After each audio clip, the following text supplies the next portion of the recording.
ആവേശം രോമാഞ്ചം പോലുള്ള സിനിമകളുടെയൊക്കെ ഡയറക്ടറുള്ള ജിത്തു മാധവ് തമിഴിൽ പോയി സൂര്യനെ പോലീസ് വേഷത്തിൽ പ്രസൻറ്റ് ചെയ്യുന്ന ഏറ്റവും പുതിയ ചിത്രമാണ് സൂര്യ 47. ചിത്രത്തിൻ്റെ ക്ലൈമാക്സ് ഷൂട്ടൊക്കെ ഇപ്പോൾ കംപ്ലീറ്റ് ആയിട്ടൊന്ന് കൺഫേം ആക്കിയിരിക്കുകയാണ്. ചിത്രത്തിൻ്റെ ഒരു കിടിലൻ ടീസർ ഈ വരുന്ന ജൂലൈ മാസം റിലീസിന് എത്തിക്കാൻ പ്ലാൻ ചെയ്യുന്നുണ്ട്. ചിത്രം ഈ വർഷം അവസാനമോ അല്ലെങ്കിൽ അടുത്ത വർഷം ആദ്യമായിട്ട് തിയേറ്റർ റിലീസ് ടാർഗറ്റ് ചെയ്യുന്നുണ്ടെന്നും കൺഫേം ആക്കിയിരിക്കുകയാണ്. ബേസിൽ ജോസഫ് ടൊവിനോ കോംബോയിൽ വരാനിരിക്കുന്ന ഒരു ഒരു എൻ്റർടൈനർ ചിത്രമാണ് അതിരടി. ചിത്രത്തിൻ്റെ OTT ഡീൽസ് ഇപ്പോൾ സോണി ലൈവ് സ്വന്തമാക്കിയിട്ടുണ്ടെന്ന് കൺഫേം ആക്കി. ചിത്രത്തിലെ റണ്ണിംഗ് ടൈം ഇപ്പോൾ ഏകദേശം പുറത്തിറങ്ങിയിട്ടുണ്ട്. 2 മണിക്കൂർ 38 മിനിറ്റുമാണ് ചിത്രത്തിന് ടോട്ടൽ ഡ്യൂറേഷനായി വരുന്നത്. ആദ്യം തന്നെ കമന്റ്സ് അപ്ഡേറ്റ് ഒന്ന് നോക്കിയേക്കാം. ആദ്യം തന്നെ ചോദിച്ചുള്ളത് കൽക്കി 2, നോബഡി എന്നീ ചിത്രങ്ങളെ പറ്റിയാണ്. കൽക്കി 2വിനെ പറ്റി പറയുകയാണെങ്കിൽ പ്രഭാസിനെയും സായി പല്ലവിനെയും വെച്ചുള്ള ഷൂട്ടിംഗ് ആയിരുന്നു ചിത്രത്തിന്റെ ടീം പ്ലാൻ ചെയ്തിട്ടുള്ളത്.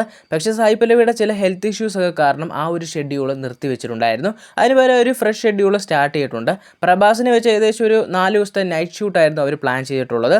അതൊരു ഷോർട്ട് ഷെഡ്യൂൾ ആയതുകൊണ്ടൊക്കെ തന്നെ നാളത്തോടെ തന്നെ ആ ഒരു ഷെഡ്യൂൾ കംപ്ലീറ്റ് ആകുമെന്ന് ഒഫീഷ്യലി കൺഫേം ആക്കിയിരിക്കുകയാണ്. ഇപ്പോൾ നോബഡി എന്ന ചിത്രത്തെ പറ്റി പറയുകയാണെങ്കിൽ ജൂലൈ മാസമാണ് ചിത്രം തിയേറ്റർ റിലീസിന് എത്തുന്നത്. പക്ഷേ ഒരു പ്രോപ്പർ റിലീസ് ഡേറ്റ് ഇതുവരെയായിട്ടും പുറത്തിറങ്ങിയിട്ടില്ല. പിന്നെ കമൻറ്റ് വഴി ചോദിച്ചുള്ളൂ കാട്ടാളൻ എന്ന ചിത്രത്തിലെ സിദ്ദിഖിൻ്റെ പോസ്റ്ററിനെ പറ്റിയാണ്. ഇതിനെപ്പറ്റി ഞാൻ പറയേണ്ടെന്ന് വിചാരിച്ചു, പക്ഷേ ഒരു കമൻറ്റ് വന്നതോടുകൂടി തന്നെയാണ് എന്തായാലും പറഞ്ഞേക്കാമെന്ന് വിചാരിച്ചത്. ഈ ഒരു പോസ്റ്റിൽ നമുക്ക് ആ ഒരു മാർക്കോ ചിത്രത്തിലെ ആ ഒരു സിദ്ദിഖ് ക്യാരക്ടറിനെ കാണാൻ സാധിക്കുന്നുണ്ട്.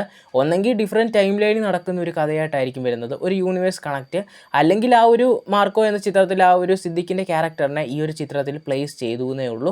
ഏതെങ്കിലും ഈ രണ്ട് കാര്യത്തിൽ ഏതെങ്കിലും ഒന്നായിരിക്കും മിക്കവാറും സംഭവിക്കാൻ പോകുന്നത്.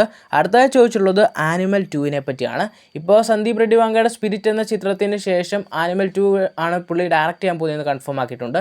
ആനിമൽ 2വിൻ്റെ ഷൂട്ടും പരിപാടികളൊക്കെ തന്നെ അടുത്ത വർഷം ആരംഭിക്കുമെന്നും കൺഫേം ആക്കിയിട്ടുണ്ട്. അതിനൊപ്പം തന്നെ സ്പിരിറ്റ് ചിത്രത്തിൻ്റെ 2ാം ഭാഗം ഉണ്ടായിരിക്കുമോ എന്ന് ചോദിച്ചിട്ടുണ്ടായിരുന്നു. ഇപ്പോൾ ആനിമൽ റിലീസിന് എത്തുമ്പോൾ അതൊരു സ്റ്റാൻഡേർഡ് ഓൺ ചിത്രമായിരുന്നു. പിന്നീടായിരുന്നു അതിൻ്റെ ഒരു ക്ലൈമാക്സിൽ പാർട്ട് 2 ഒക്കെ തന്നെ പറഞ്ഞിട്ടുള്ളത്. അതുകൊണ്ടൊക്കെ തന്നെ സ്പിരിറ്റ് എന്ന ചിത്രം റിലീസിനെത്തിയതിന് ശേഷമേ നമുക്കിനി പാർട്ട് 2 ഉണ്ടാവുമോ ഇല്ലയോ എന്നൊക്കെ തന്നെ പ്രോപ്പർലി പറയാൻ പറ്റുക. അടുത്തതായി ചോദിച്ചിട്ടുള്ളത് അജിത്തിൻ്റെ ചിത്രത്തെ പറ്റിയാണ്. അജിത്തിൻ്റെ ഏറ്റവും പുതിയ ചിത്രത്തിൻ്റെ അനൗൺസ്മെൻറ്റ് ഈ ഒരു മാസം തന്നെ പുറത്തിറങ്ങുമെന്ന് കൺഫേം ആക്കിയിട്ടുണ്ട്. വിജയുടെ അടുത്ത പടം ചെയ്യുമോ എന്ന് ചോദിച്ചിട്ടുണ്ട്. അത് വിജയുടെ കോളാണ്. വിജയ് തീരുമാനിക്കുന്നവരിക്കും ഇനി പുള്ളി സിനിമയിൽ അഭിനയിക്കണോ വേണ്ടയോ എന്ന്. അടുത്തതായി ചോദിച്ചുള്ള ആറാം പാതിര എന്ന ചിത്രത്തെ പറ്റിയാണ്. ആ ഒരു ചിത്രത്തിൻ്റെ അതിൽ ഒരു ഒഫീഷ്യൽ പ്രോപ്പർ അപ്ഡേറ്റ് ചിത്രത്തിൻ്റെ ടീമിൻ്റെ ഭാഗത്തുനിന്ന് ഇതുവരെയായിട്ടും പുറത്തിറങ്ങിയില്ല. ഇതേ ഒരു അവസ്ഥ തന്നെയാണ് കത്തനാർ എന്ന ചിത്രത്തിൻ്റെ റിലീസ് ഡേറ്റിനെ പറ്റിയും. അതിനെപ്പറ്റി ഒരു പ്രോപ്പർ റിലീസ് ഡേറ്റ് ഇതിനായിട്ടും പുറത്തിറങ്ങിയിട്ടില്ല. അടുത്തായി ചോദിച്ചിട്ടുള്ളത് നീക്കം എന്ന ചിത്രത്തിൻ്റെ ഒഫീഷ്യൽ ട്രെയിലറിനെ പറ്റിയാണ്. ഈ ഒരു ചിത്രത്തിൻ്റെ ട്രെയിലർ ഈ വരുന്ന ജൂൺ മാസം പുറത്തിറക്കുമെന്ന് ഒഫീഷ്യലി തന്നെ കൺഫേം ആക്കിയിരിക്കുകയാണ്. അടുത്തായി ചോദിച്ചിട്ടുള്ളത് ഗോഡ്സില്ല ആൻഡ് കോങ് എന്ന ചിത്രത്തിൻ്റെ അടുത്ത പടം ഏതെന്നാണ്. ഗോഡ്സില്ല ആൻഡ് കോങ് അടുത്ത സൂപ്പർ നോവയാണ് പുറത്തിറങ്ങാനിരിക്കുന്നത്. അടുത്ത വർഷം മാർച്ച് 26 ചിത്രം വേലുമായിട്ട് തിയേറ്ററിലേക്ക് റിലീസിലെത്തുമെന്ന് ഒഫീഷ്യലി കൺഫേം ആക്കിയിരിക്കുകയാണ്. ലോകേഷിൻ്റെ ഡയറക്ഷൻ അല്ലു അർജുൻ്റെ ലീഡിൽ പുറത്തിറങ്ങാനിരിക്കുന്ന ഏറ്റവും പുതിയ ചിത്രമാണ് AA23 എന്ന ചിത്രം. ചിത്രത്തിൽ നായികയെ പൂജ വരുമെന്നാണ് ഇപ്പോൾ ലേറ്റസ്റ്റ് ആയിട്ടിരുന്ന അപ്ഡേറ്റുകളൊക്കെ തന്നെ സൂചിപ്പിക്കുന്നത്. ധനുഷ് നായിക്കിനെ തിയേറ്ററിലേക്ക് റിലീസിനെത്തുള്ള ഏറ്റവും പുതിയ ചിത്രമായിരുന്നു കാര. ചിത്രം വരുന്ന മെയ് 28 നെറ്റ്ഫ്ലിക്സ് വഴി OTT റിലീസിലെത്തുമെന്ന് ഒഫീഷ്യലി കൺഫേം ആക്കിയിരിക്കുകയാണ്. ചിത്രം ഏകദേശം ഒരു 45 അല്ലെങ്കിൽ ഒരു 50 കോടി റേഞ്ചിലൊക്കെ കളക്ട് ചെയ്യുമെങ്കിൽ പോലും ചിത്രം തിയേറ്ററിൽ ഫ്ലോപ്പായി മാറിയിരിക്കുകയാണ്. ശിവകാർത്തികേയൻ്റെ ലീഡിൽ പുറത്തിറങ്ങാനിരിക്കുന്ന ഏറ്റവും പുതിയ ചിത്രമാണ് സിയോൺ. ചിത്രത്തിൽ നായിക എത്താൻ പോകുന്നത് ഭാഗ്യശ്രീ ആയിരിക്കുമെന്ന് ഒഫീഷ്യൽ എന്ന ചിത്രത്തിന്റെ ടീം ഒരു പോസ്റ്റർ വഴി കൺഫേം ആക്കിയിരിക്കുകയാണ്. നമ്മുടെ മലയാളത്തിൽ നിന്ന് ഒരുങ്ങുന്ന അടുത്തൊരു മോസ്റ്റ് ആന്റിസിപ്പേറ്റഡ് ചിത്രമാണ് ദൃശ്യം 3. ചിത്രത്തിന്റെ സെൻസറിംഗ് ഒക്കെ കഴിഞ്ഞിരിക്കുകയാണ്. സെൻസർ ബോർഡിൽ നിന്ന് US സർട്ടിഫിക്കറ്റ് ആണ് ചിത്രത്തെ നേടിയെടുക്കാൻ സാധിച്ചിട്ടുള്ളത്. ചിത്രം ഇപ്പോൾ തന്നെ വേൾഡ് 100+ ഫാൻ ഷോസ് ചാർട്ട് ചെയ്തിട്ടുണ്ടെന്ന് ഒഫീഷ്യലി കൺഫേം ആക്കിയിരിക്കുകയാണ്. അല വൈകുണ്ഠപുരം പോലുള്ള സിനിമകളുടെയൊക്കെ ഡയറക്ടറുള്ള ത്രിവിക്രം ശ്രീനിവാസൻ ഏറ്റവും പുതിയ സംവിധാനം ചെയ്ത് ഒരുക്കാൻ പോകുന്നത് ജൂനിയർ ഇന്ത്യന് വേണ്ടി ഒരു ചിത്രമായിരിക്കും ഓൾമോസ്റ്റ് കൺഫേം ആക്കിയിരിക്കുകയാണ്. ചിത്രത്തിന്റെ അനൗൺസ്മെന്റ് ഈ ഒരു മാസം തന്നെ പുറത്തിറങ്ങാൻ പോവുകയാണ്. ചിത്രത്തിന്റെ പേരായി വരാൻ പോകുന്നത് ഗോഡ് ഓഫ് വാർ എന്നായിരിക്കുമെന്ന് ഓൾമോസ്റ്റ് കൺഫേം ആക്കിയിട്ടുണ്ട്. ചിത്രത്തിന്റെ ഒരു വീഡിയോ അനൗൺസ്മെന്റ് ഈ വരുന്ന മെയ് 20 ജൂനിയർ ഇന്ത്യൻ്റെ ബർത്ത്ഡേ പ്രമാണിച്ച് പുറത്തിറക്കുമെന്ന് ഇപ്പോൾ ഓൾമോസ്റ്റ് കൺഫേം ആക്കിയിരിക്കുകയാണ്. സിതാര എൻ്റർടൈൻമെൻറ്റ്സ് ആണ് ഈ ഒരു ചിത്രം നിർമ്മിക്കുന്നത്. VFXനൊക്കെ ഭയങ്കര രീതിയിൽ പ്രാധാന്യം വരുന്ന ഒരു ബിഗ് ബഡ്ജറ്റ് ചിത്രം തന്നെ ആയിരിക്കുമെന്ന് കൺഫേം ആക്കിയിരിക്കുകയാണ്. നഹാസ് ഹിദായത്തിൻ്റെ സംവിധാനത്തിൽ ദുൽഖർ നായകരെ പുറത്തിറങ്ങാനിരിക്കുന്ന ഏറ്റവും പുതിയ ചിത്രമാണ് ഐ ആം ഗെയിം. ചിത്രത്തിൻ്റെ ഒരു അപ്ഡേറ്റ് ഈ ഒരു മാസം പുറത്തിറങ്ങുമെന്ന് തന്നെ ഏകദേശം കൺഫേം ആക്കിയിരിക്കുകയാണ്. ഒരു ഗ്ലിംസോ ടീസറോ വരാനുള്ള ചാൻസസ് ഉണ്ടെന്നാണ് അപ്ഡേറ്റുകളൊക്കെ തന്നെ സൂചിപ്പിക്കുന്നത്.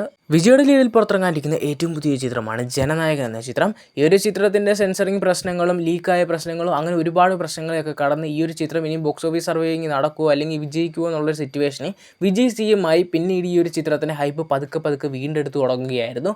അങ്ങനെയുള്ള ടൈമിൽ ഈ ഒരു ചിത്രത്തിൻ്റെ റിലീസ് റിലീസ് ഡേറ്റ് ഇപ്പോൾ ഓൾമോസ്റ്റ് കൺഫേം ആക്കിയിരിക്കുകയാണ്. ചിത്രം ഈ വരുന്ന മെയ് 28 വേൾഡ് വൈഡ് തിയേറ്ററുകളിലേക്ക് റിലീസ് എത്തുമെന്ന് ഓൾമോസ്റ്റ് കൺഫേം ആക്കിയിരിക്കുകയാണ്. വിജയ് ഇപ്പോൾ CM ആയതോടുകൂടി തന്നെ അടുത്തതായി റിലീസിന് അപ്രൂവൽ കൊടുക്കുന്ന ചിത്രം ജനനായകനായിരിക്കും എന്ന് ഓൾമോസ്റ്റ് കൺഫേം ആക്കിയിട്ടുണ്ട്. ഈ ഒരു ചിത്രത്തിന് സെൻസർ വഴി UA സർട്ടിഫിക്കറ്റ് കിട്ടുമെന്ന് ഓൾമോസ്റ്റ് കൺഫേം ആക്കിയിരിക്കുകയാണ്. കൂടാതെ തന്നെ നമ്മുടെ കമൻറ്റ് വഴി ഒരാൾ ചോദിച്ചിട്ടുണ്ടായിരുന്നു ഈ ഒരു ചിത്രത്തിൻ്റെ റിലീസ് എന്ന് വരുമെന്ന്. മെയ് 28 വരുമെന്ന് ഇപ്പോൾ ഓൾമോസ്റ്റ് കൺഫേം ആക്കിയിട്ടുണ്ട്. എന്തായാലും ഒരു ഒഫീഷ്യൽ കൺഫർമേഷൻ പോസ്റ്റർ ചിത്രത്തിൻ്റെ ടീമിൻ്റെ ഭാഗത്ത് നിന്ന് പുറത്തിറങ്ങുമെന്നൊക്കെ തന്നെയാണ് പ്രതീക്ഷിക്കുന്നത്. നിതീഷ് സഹദേവിൻ്റെ ഡയറക്ഷനിൽ ഒരു മമ്മൂക്ക ചിത്രം വരുന്നു നേരത്തെ തന്നെ അപ്ഡേറ്റുകൾ ഉണ്ടായിരുന്നു. ഈ ഒരു ചിത്രം നിർമ്മിക്കാൻ പോകുന്നത് മമ്മൂട്ടി കമ്പനി തന്നെയാണ്. ഇതൊരു ആക്ഷൻ കോമഡി എൻ്റർടൈനർ ചിത്രമാണ്. മമ്മൂക്കയ്ക്കൊപ്പം ഹാഷിർ ഉണ്ടായിരിക്കുമെന്നാണ് ഇപ്പോൾ ലേറ്റസ്റ്റ് ആയിട്ടിരുന്ന അപ്ഡേറ്റുകളൊക്കെ തന്നെ സൂചിപ്പിക്കുന്നത്. ഈ ഒരു കാര്യം ഒഫീഷ്യലി കൺഫേം ആക്കിയിട്ടില്ല, പക്ഷേ ലേറ്റസ്റ്റ് ആയിട്ടുള്ള റൂമർ അപ്ഡേറ്റുകളൊക്കെ തന്നെ ഇത് സൂചിപ്പിക്കുന്നുണ്ട്. എങ്ങനെ ഇത് കൺഫേം ആവുകയാണെങ്കിൽ ഈ ഒരു ചിത്രത്തിന് കിട്ടാവുന്ന അടുത്തൊരു മികച്ച ഹൈപ്പ് തന്നെയായിരിക്കും അവർ. കാരണം ഒപ്പം തന്നെ അവരുടെ ആ ഒരു ടീമിലെ ആൾക്കാരും കൂടെ ഉണ്ടെങ്കിൽ അതിലും മികച്ചൊരു ഹൈപ്പ് തന്നെ ക്രിയേറ്റ് ചെയ്യാൻ സാധിക്കും.